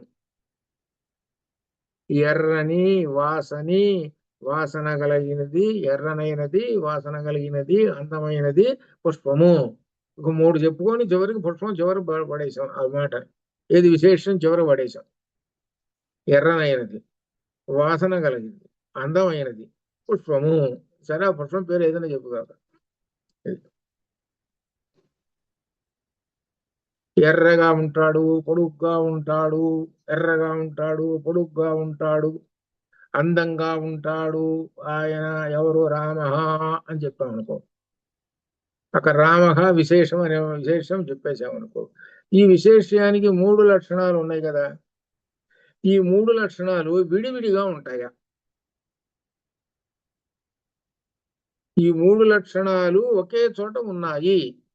ఒకే చోట ఏమిటి? అది బ్రహ్మము. బ్రహ్మములో ఉన్నాయి. అంతేగాని విడగొట్టి విడగొట్టి విడగొట్టి ఉండవు. విడగొట్టి విడగొట్టి ఉండవు. రాముడు ఈ విధంగా చెప్పుకున్నాము. అన్ని విడగొట్టి విడగొట్టి ఉంటాయా? ఉండవు. అన్ని 3 లక్షణాలు ఒకే చోట కలిసి ఉన్నాయి ఏకడేయ బ్రహ్మంలోను. ఆ 3 లక్షణములు సత్యము, జ్ఞానము, అనంతము. దాని గురించి తెలుసుకోండి. ఇప్పుడు పుష్పాన్ని చెప్పాము, రూపము. పుష్పానికి రూపం చెప్పాము. ఇదిగో ఇలా ఉంటుంది అని చెప్పాం. ఇప్పుడు 2 లక్షణాలు విశేషణాలు వస్తున్నాయి. ఒక 2 లక్షణాలు వస్తున్నాయి. ఒక వస్తువుని గురించి తెలుసుకోవాలి మనం. ఒక వస్తువు ఏదైనా గురించి దాన్ని తెలుసుకోవాలి. దానికి లక్షణాలు ఉంటాయి. ఇప్పుడు ఒక వస్తువుని గురించి చెప్పాలి అని అంటే ఏదో వాడి మనసులో ఉన్నది ఒక వస్తువు. అయ్యా, కారు ఉందండి అని చెప్పాలనుకో, దానికి 4 చక్రాలు ఉంటాయిరా. అయితే ఈ విధంగా కొన్ని లక్షణాలు చెప్పేస్తాడు. ఈ విధంగా చెప్పేసేసి ఓహో ఇదా అని అనుకుంటాడు. అలానే ఒక జంతువుని గురించి చెప్పాలి అనుకో, దానికి 4 కాళ్ళు ఉంటాయి, అది గడ్డి తింటుంది, దానికి తోక ఉంటుంది, దానికి కొమ్ములు ఉంటాయి, 2 కొమ్ములు ఉంటాయి అని ఈ విధంగా చెబుతాడు. దీని పేరు ఏంటంటే ఆవు అని చెబుతాడు. వాడికి ఈ విధంగా చెబుతాడు. 2 కొమ్ములు ఉంటాయి, అలానే తోక గడ్డి తింటుంది, 4 కాళ్ళు ఉంటాయి, పాలు ఇస్తుంది, ఈ విధంగా చెబుతాడు. ఇదేంటి? ఒక వస్తువుని గురించి లక్షణము. ఇది అర్థం. ఒక వస్తువుని గురించి లక్షణం చెబితే అప్పుడు వాడు ఏం చేస్తాడు? దీని ప్రకారంగా చూసుకొని ఇది ఆవు అని తెలుసుకుంటాడు. స్వరూప లక్షణం ఇది సరిపోతుంది. ఇది క్లియరెన్స్ అనమాట. ఇది క్లియర్. ఇదంతా క్లియర్ గా అర్థమైపోతుంది. ఇంకొక లక్షణం ఉన్నది, తటస్థ లక్షణము. ఇక్కడ 2 జాగ్రత్తగా పట్టుకోండి. తటస్థ లక్షణం. ఈ తటస్థ లక్షణం అంటే ఏమిటంటే ఒక వస్తువుని గురించి చెప్పాలి. ఆ వస్తువుని గురించి చెప్పాల్సి వచ్చేటప్పటికి ఏం చెబుతాడంటే ఇతనికి, అదిగో అక్కడ 1 మైలు దూరంలో మర్రి చెట్టు ఉంది, ఆ మర్రి చెట్టు కింద ఉంటుందిరా ఒక జంతువు, ఆ జంతువే ఆవు అని చెబుతాడు. వీడికి కావాల్సింది ఏంటి? ఆవు కావాలి, కానీ మర్రి చెట్టు ఎందుకు? మర్రి చెట్టు తోటి పని లేదు. అందుకని వాడు ఏం చేస్తాడనమాట, ముందు మర్రి చెట్టు చూసుకుంటుంటాడు. ఆవును చూడటం ముందు మర్రి చెట్టు చూసుకుంటుంటాడు. మర్రి చెట్టు ఎక్కడుందా? ఆ దగ్గరికి పోయినాడు. మర్రి చెట్టు అక్కడ, దాని కింద ఆవు కూర్చొనింది. ఇక మర్రి చెట్టు వదిలేస్తాడు. దాన్ని వదిలేసి ఆవును కొట్టుకుంటాడు. వాడికి కావాల్సింది ఆవు. కానీ మిగిలినటువంటి విషయం అది చెబితేనే గాని వీడు ఇక్కడ ఆవును పట్టుకోలేడు. ఈ తటస్థ లక్షణము అంటారు. స్వరూప లక్షణము ఒకటి, తటస్థ లక్షణము అనేటువంటిది రెండోది అనమాట. 2 లక్షణాలు. ఈ బ్రహ్మాన్ని గురించి తెలుసుకోవటానికి 2 లక్షణాలు ఒక ఉదాహరణతోటి చెబుతున్నారు.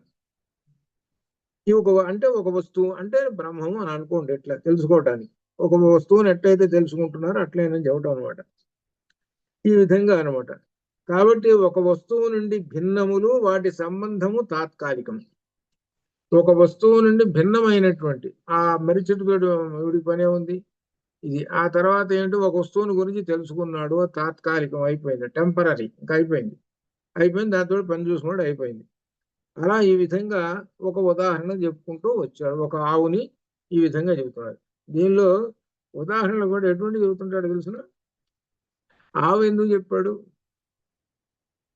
ఆవు దీన్ని బట్టి జాగ్రత్తగా గుర్తించాలి. ఈ ఉపనిషత్తుల్లో ఒక ఉదాహరణ 4 కాళ్ళు ఉంటాయి, 2 కొమ్ములు ఉంటాయి, తోక ఉంటుంది, గడ్డి తింటుంది, ఈ విధంగా ఇంకా మిగిలిన చెప్పకూడదు. మేక అంతేగా, మరి మేక పాలిస్తుందిగా, మరి మేకని చెప్పచ్చుగా ఉదాహరణ కింద. మేకని చెప్పకుండా ఎందుకు చెప్పాడు ఆవుని? అది ఇక్కడ విశేషం. ఏంటంటే ఆవు అనేటువంటిది అనమాట పరమాత్మ స్వరూపము. అందుకనే ధేనూనామస్మి కామధుకు, ఆవు గోవు చెప్పింది. అందుకని గోవు పవిత్రమైనటువంటిది కాదు కాబట్టి ఉదాహరణలు చెప్పేటప్పుడు దాన్ని తీసుకున్నాడు. అది ఉపనిషత్తులో. ఇది అర్థం చేసుకొని ఒక చిన్న కథ ఉంది, మేము చదువుకునేటప్పుడు కూడా వచ్చింది, ఎలిమెంటరీ స్కూల్లో చిన్నవి ఎప్పుడో చదువుకున్నప్పుడు. ఎందుకంటే అది ఎందుకు చెప్పాడో తెలిసిన, పెద్ద అయిన తర్వాత వీళ్ళకి తెలుస్తుంది రానని. ఇదిగో ఇక్కడ వస్తుంది. 4 దొంగలు ఒక మేకని పట్టుకొని పోతున్నారు. ఆ మేకను తీసుకొచ్చి ఒక ఆయన ఆవును తోలుకొని పోతున్నాడు. ఒక బ్రాహ్మణుడు ఆవును తోలుకొని పోతున్నాడు. ఆ బ్రాహ్మణుడి దగ్గరికి వెళ్ళారు ఎవరు? ఈ 4 దొంగలు. అదేమిటాయా నువ్వు మేకను పట్టుకొని పోతున్నావు అన్నారు. మేకను పట్టుకొని పోతున్నావు అని అంటే, సరే అంటే వీళ్ళు మేకలు మేపుకుండేవాళ్ళు అంతే, ఇంకేం లేదు. మేకను తీసుకొని పోరా. మేకను పట్టుకొని పోతున్నావు ఏమిటయ్యా అన్నారు. లేదు ఆవును పట్టుకొని పోతున్నాను అన్నట్టు. భలేవాడు, నేను మేక నల్లంగా ఉంటుంది, గడ్డి తింటుంది, అది అంత ఇది, మేక పాలు ఇస్తుంటుంది, నిన్నెవరో మోసం చేశారు అని ఒకళ్ళ తర్వాత ఒకళ్ళు, ముందు ఒకడు వచ్చి, ఒక దొంగ వచ్చి చెబుతాడు, ఏ బాబాయ్ అంటాడు. రెండో దొంగ వచ్చి చెబుతాడు, అదేంటండి మేకండి ఇదేంటి అని అంటాడు. అనేటప్పుడు వీడు అనుమానం వచ్చింది, ఏంటి ఇందాక ఒకడు మేక అన్నాడు, వీడు కూడా మేక అంటున్నాడే అని అనుకొని బాబాయ్ అన్నాడు. మళ్ళీ ఇంకో మూడో దొంగ వచ్చాడు. అదేంటండి సార్ ఇదంతా మేకండి, నిన్నెవడో మోసం చేశాడా, ఇదంతా నువ్వు బ్రాహ్మణుడు ఏంటి మేకను పట్టుకుపోతుంటావు ఏమిటి అన్నాడు. అన్నాడు, ఇదేదో ఇంతమంది చెబుతున్నారా, నన్ను ఎవడో మోసం చేశాడురా, ఇది అవు కాదు మేకే అన్నట్టుగా ఉంది చూస్తుంటే అని అనుకొని కొద్ది దూరం మీద 4గోడు వచ్చాడు. 4గోడు చెప్పాడు, ఓరే పొరపాటు పడ్డాను, మేకను కొట్టుకొని పోతున్నాను నేను, ఆవును తీసుకోవాల్సింది పోయి అనుకొని దాని ఆవును వదిలేసేసాడు, ఇంటికి పోయినాడు. ఇక్కడ ఈ అనుమానం చూస్తుందా ఎట్లా తీసుకొచ్చిందో, ఎంత దూరం తీసుకెళ్ళిందో. ఎంత దూరం తీసుకుపోయిందో చూసుకోండి. ఈ దొంగలు చేసినటువంటి పని ఏమిటి? చివరికి ఆవును కాస్త కాజేసుకుని పోయినారు వాళ్ళు. అది అంటే ఏమిటి? ఈ జ్ఞానం అనేటువంటిది వీటి దగ్గర పరినిష్ఠితమైనటువంటి జ్ఞానం లేనివాడు. అంతే కదా మరి. పరినిష్ఠితమైనటువంటి జ్ఞానం ఉన్నటువంటి వాడైతే వాళ్ళ మాటల్ని ఎవడు చెబుతున్నాడు, వీటి ఎటువంటి వాడా ఏమిటా అనేటువంటి వీడికి జ్ఞానం ఉందా? వీడికి ఏం జ్ఞానం లేదు. వీడికి ఎంతసేపటికి ఏమిటి? మంత్రాలు చదువుకోవటం, లోక జ్ఞానం శూన్యం. అర్థం కాలేదు దీనిలో. లోక జ్ఞానం శూన్యం, మంత్రాలు చదువుకోవటం, ఎంతసేపు కూర్చోవడం, ఇదే పని. లేకపోతే యజ్ఞంలో నెయ్యి పోస్తూ కూర్చోవటం, ఇంతే. ఇంక రెండో వీడికి ఏం తెలియదు. లోకంలోకి రాలా బయటికి. ఎంత ఉన్నా కానీ లోకంలోకి రావాలి బయటికి. ఆ లోకంలోకి బయటకు వస్తేనే కానీ అర్థం కాదు బ్రహ్మజ్ఞానం కూడా. అందుకని ఈ బ్రహ్మజ్ఞానం గురించి చెప్పేటప్పుడు కూడా ఇక్కడ చూసుకో ఏం చెప్పాడు, ఒక మర్రి చెట్టు ఉందిరా అక్కడ ఉన్నదిరా అని చెప్పాడంటే లోకంలోకి వచ్చాడా రాలేదా? అది అందుకని ఉపనిషత్తులు చదువుకుంటుంటే లోక జ్ఞానం కూడా వస్తుంది. లోకజ్ఞం కేవలం ఉపనిషత్తుల్లో మంత్రాల గురించి చెప్పడం ఆయన సేవుడికి అదే అని అనుకుంటారేం కాదు. లోకజ్ఞానం కూడా మధ్యలో వస్తుంటుంది. అది కూడా అర్థం చేసుకుంటుంటారు. అది సరే, ఈ విధంగా చెప్పాము. ఏది? ఆ మర్రి చెట్టు, ఈ విధంగా దాన్ని తటస్థ లక్షణము అని అంటారు. ఈ 2 లక్షణాలు ఎందుకు చెప్పారు అని అంటే బ్రహ్మాన్ని గుర్తించడం కోసం చెప్పారు. అది బ్రహ్మాన్ని గుర్తించడం కోసం బ్రహ్మమును గురించి లక్షణాలు చెప్పేటప్పుడు డైరెక్ట్ గా లక్షణాలు చెప్పేసేసారు, కొన్ని ఇండైరెక్ట్ గా చెప్పేసేసారు లక్షణాలు, అందుకని తటస్థ లక్షణాలు.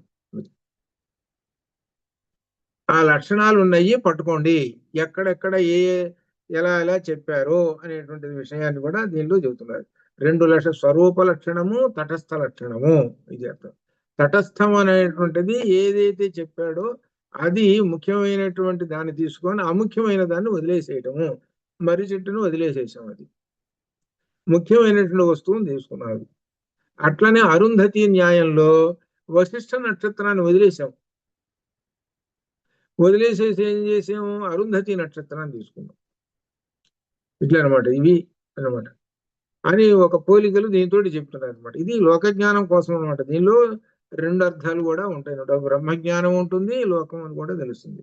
కాబట్టి బ్రహ్మం వస్తువు కాకపోవడం చేత ఎటువంటి లక్షణాల ద్వారా కూడా అది సూచింపబడదు.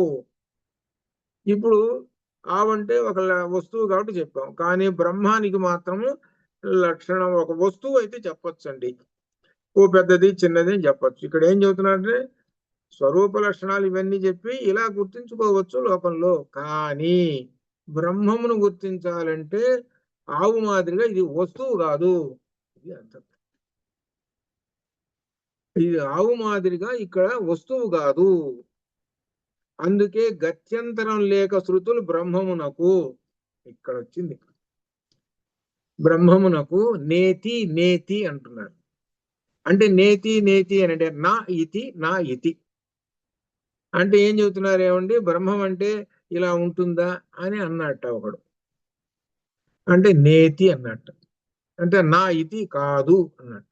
మళ్ళీ అన్నట్ట నా ఇది నేతి అంటే ఇక్కడ గుణసంధి, ఇక్కడ ఆద్గుణ, మీకు కౌముదిలో వచ్చింది కదా, నా ఇది నేతి అని, ఇది కాదు ఇది కాదు అని చెప్తుంటాం మనం. బ్రహ్మం అంటే ఇది కాదు ఇది, నువ్వు ఎన్నన్నా చెప్పుగాక ఇది కాదు ఇది కాదు ఇది కాదు అని అంటారు.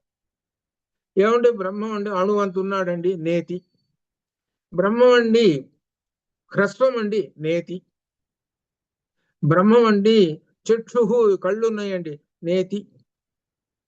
ఇక ఈ విధంగా నువ్వు ఎన్నైనా చెప్పుగా అన్ని నేతి నేతి నేతి అనుకుంటూ పోతున్నాడు.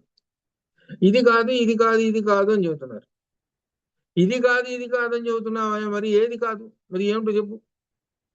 ఇది కాదు ఇది కాదని చెబుతున్నావు కదా, ఏమిటి మరి. మన మనస్సులలో ఇంద్రియములతో తెలుసుకొనబడే ప్రతి వస్తువు కూడా ప్రపంచం అంతా అనిత్యం, కానీ ఇది కాదు ఇది కాదు అనేటువంటి చెబుతున్నాం. ఎందుకంటే ఒక వస్తువుని గురించి మనం ఆలోచన చేస్తుంటాం. పెన్సిల్ చూపించాడు, పెన్సిల్ చూపించి అరే ఇది కలమా, కాదు పెన్సిల్. ఇంకోటి చూపించాడు, ఇది ఇదంట, కాదు. అంటే వస్తువు యొక్క నిర్దేశం చేసుకొని వస్తువులను ఎలా చూస్తున్నాడో చూసుకో, ఎలా తెలుసుకుంటున్నాడో తెలుసుకో. కానీ బ్రహ్మాన్ని గురించి తెలుసుకోనేటువంటి దానికి ఒక వస్తువు ఏమీ కాదు. ఏమిటంటే దీనికంతా ఈ బ్రహ్మము అనిత్యం, జడము, శాంతము. ప్రపంచమంతా అనిత్యం, జడము, శాంతము. దీనికి వ్యతిరేకం ప్రపంచము అనిత్యము, దానికి వ్యతిరేకం నిత్యం. ప్రపంచం అనిత్యం, బ్రహ్మము నిత్యం. ప్రపంచం జడము, బ్రహ్మము చేతనము. ప్రపంచం శాంతం అంటే అంతము కలిగినటువంటిది, బ్రహ్మం అనంతం. ఇది ఒకటి. ఈ మూడు లక్షణాలు చూసుకోండి. ఈ మూడు లక్షణాలు ప్రపంచానికి ఉంటాయి. ఈ ప్రపంచానికి ఉండేటువంటిది ఏంటి, అనిత్యం ఉండదు, నిలబడదు, అశాశ్వతం, జడము, జడ పదార్థం అది. అలానే అంతము కలిగినటువంటిది, ఎప్పుడైనా సరే పోతుంటుంది. కానీ బ్రహ్మమునకు ఈ మూడు వ్యతిరేకము, మూడు లక్షణాలు వ్యతిరేకము. బ్రహ్మము అనిత్యం కాదు, జడము కాదు, శాంతం కాదు అని స్పష్టంగా తెలియజేయడానికి గాను సత్యం జ్ఞానం అనంతం అనే లక్షణాలు చెప్పారు. సత్యము, జ్ఞానము, అనంతము ఈ మూడు బ్రహ్మం యొక్క స్వరూప లక్షణాలు. ఇది అండర్లైన్ చాలా బాగా గుర్తుపెట్టుకోండి. ఇది స్వరూప లక్షణములు. సత్యం జ్ఞానం అనంతం బ్రహ్మ అనేది స్వరూప లక్షణము. అనగా ఏమాత్రం సందేహము లేకుండా డైరెక్ట్ గా చెప్పేటువంటి లక్షణాలు, తటస్థ లక్షణాలు కాదు. ఈ తటస్థ లక్షణాలన్నీ కూడా ఒక వస్తువుని కోసం మనం పూర్వం చెప్పుకున్నాం, ఇంత క్రితం అరుంధతి ఇవన్నీ చెప్పుకున్నాం, అవన్నీ తటస్థ లక్షణాలు. ఇక్కడ మాత్రం ఆ లక్షణాలు ఉపయోగించబడవు. ఇక్కడ మాత్రం స్వరూప లక్షణమే. సత్యం జ్ఞానం అనంతం బ్రహ్మ. అయితే ఈ మూడు బ్రహ్మమునికి చెందిన వేర్వేరైన మూడు లక్షణాలు కావు. ఈ మూడు లక్షణాలు వేర్వేరు బ్రహ్మమే సత్యము, బ్రహ్మమే జ్ఞానం, బ్రహ్మమే అనంతం. ఈ ప్రపంచంలోని మనకు తెలిసిన ప్రతి వస్తువుకు వేర్వేరు. ఇక్కడ ఒక విశేషం చెప్పి వాళ్ళతోటి ముగిస్తాను. ఏమిటంటే 2 విధాలు ఉన్నాయి ఇక్కడ. ఇక్కడ ఏం చెబుతున్నాడంటే బ్రహ్మమే సత్యం ఒక మాట, అలానే బ్రహ్మమే జ్ఞానం ఇంకో రెండో మాట, మూడోది బ్రహ్మమే అనంతం మూడోది.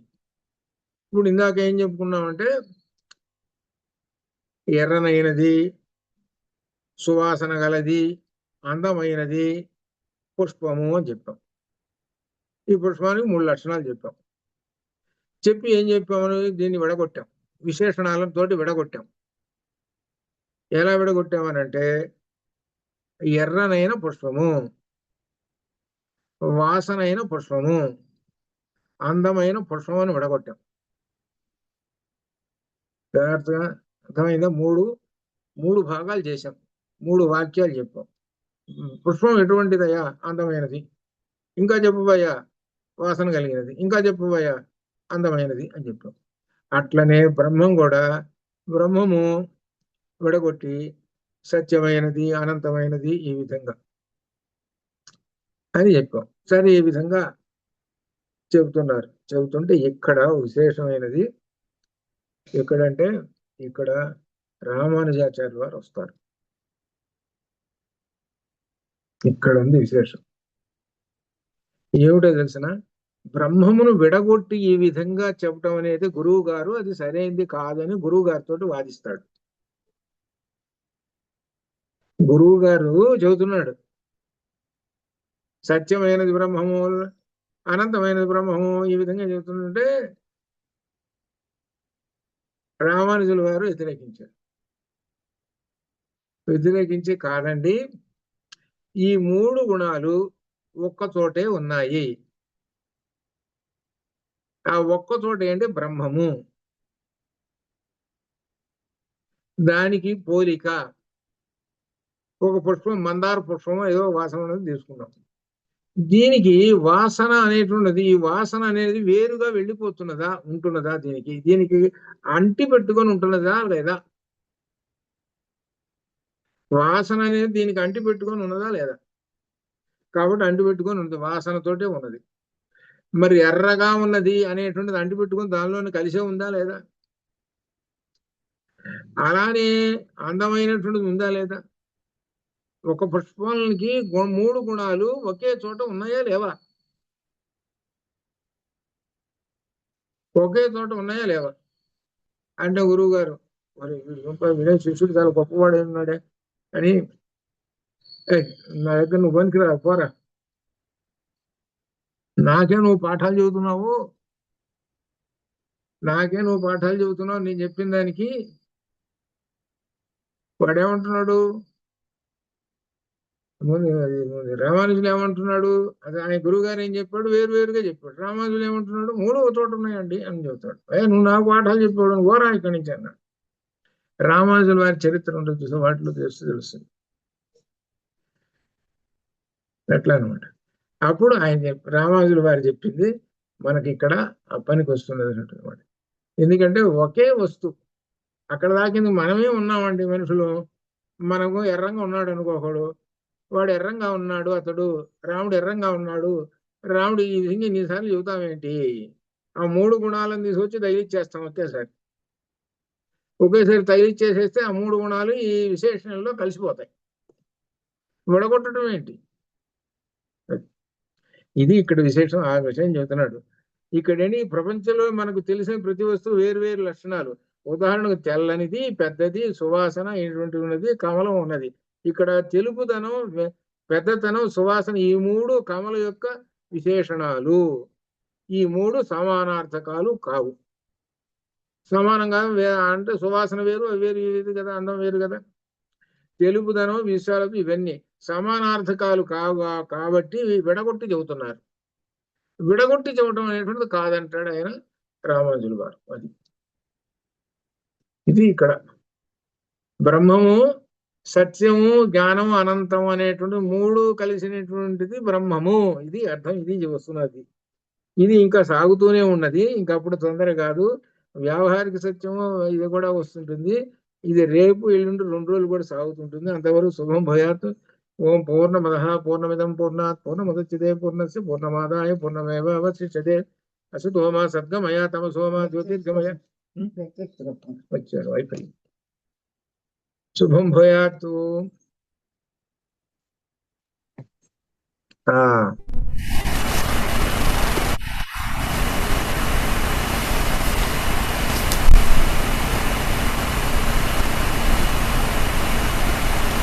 సరే, రేపు కలుద్దాం మరి. అయిపోయింది కదా.